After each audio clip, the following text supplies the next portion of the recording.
Dear Mr. President, gay marriage is a big controversy in our country today, and that begs the question, what are you going to do about it? Approximately 2.7% of the U.S. population is homosexual. This accounts for about 9 million people. You won this year's election by only about 2.7 million of votes. This could be the result of your views on things. So the choices you make during your term could affect how people see you.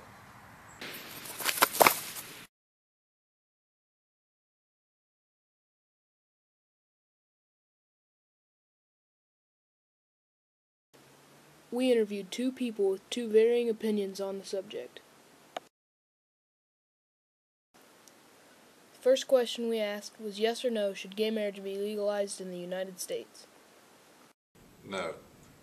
Yes. And then why or why not? My beliefs. I guess that's personal opinion. But my beliefs are procreation, and that's impossible through gay or lesbian marriage. I definitely think it's the civil rights issue of our time. I think that the laws prohibiting gay marriage are based on institutional bigotry, and they're based on civil injustice. And if we're a country that's supposed to be based upon freedom and justice for all, it's important that our laws, our legal rights, and our civil rights reflect that. Our third question was how could it harm or benefit other citizens' rights? I guess it could be harmful or beneficial depending on your standpoint. You know, if you're against it, then all your thoughts are going to be that it's harmful. You know, and if you're for it, then all things will be beneficial. But it's really only harmful or beneficial to the gays or the lesbians. I definitely feel that it would benefit other citizens' rights. The famous quote, which attributed to either Martin Luther King or Malcolm X, and I can't remember right now, but the famous quote is, "No one is free when others are oppressed." And I definitely think the United States, the intention of the United States is to be a country in which all people have access to the same legal and civil rights. Even in our Pledge of Allegiance, we say, "with liberty and justice for all." Currently, that's not true in our country. If we have a country that has laws based on privilege of some and discrimination of others, then none of us are truly free, because we're living in a country where our laws are based upon discrimination.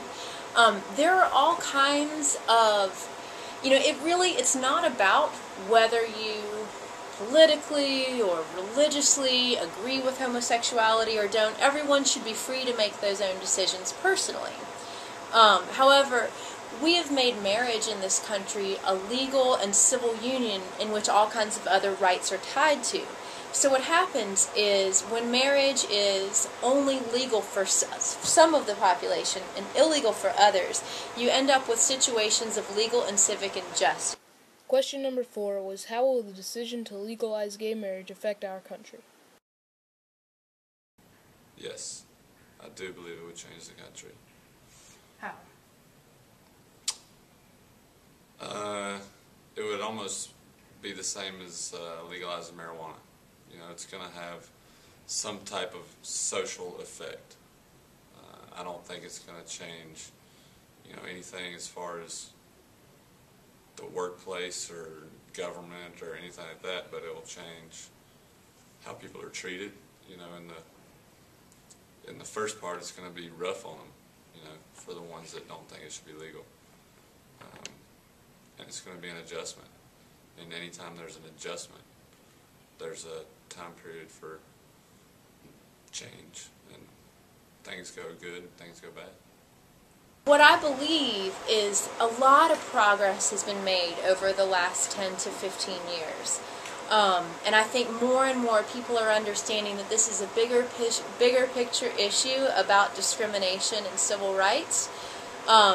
And so I think that if gay marriage can be legalized, it will help, it'll change our country into making us a country that is more just, more truly free for all. And I definitely think it will benefit our entire country in terms of stopping the kinds of discrimination and civil injustice that same-sex couples have had to deal with for many, many years. I also think it'll change. I think it'll change a lot for young people too, because there has been bullying rates, suicide rates of young people, harassment that young people have to go through because of being perceived as gay or being out as gay in school. And up until very recently, that's just been something that's been swept under the rug, and it's been affecting lots and lots of young people. So I expect those rates to go down. Overall, I would expect us to become a more tolerant and more respectful nation.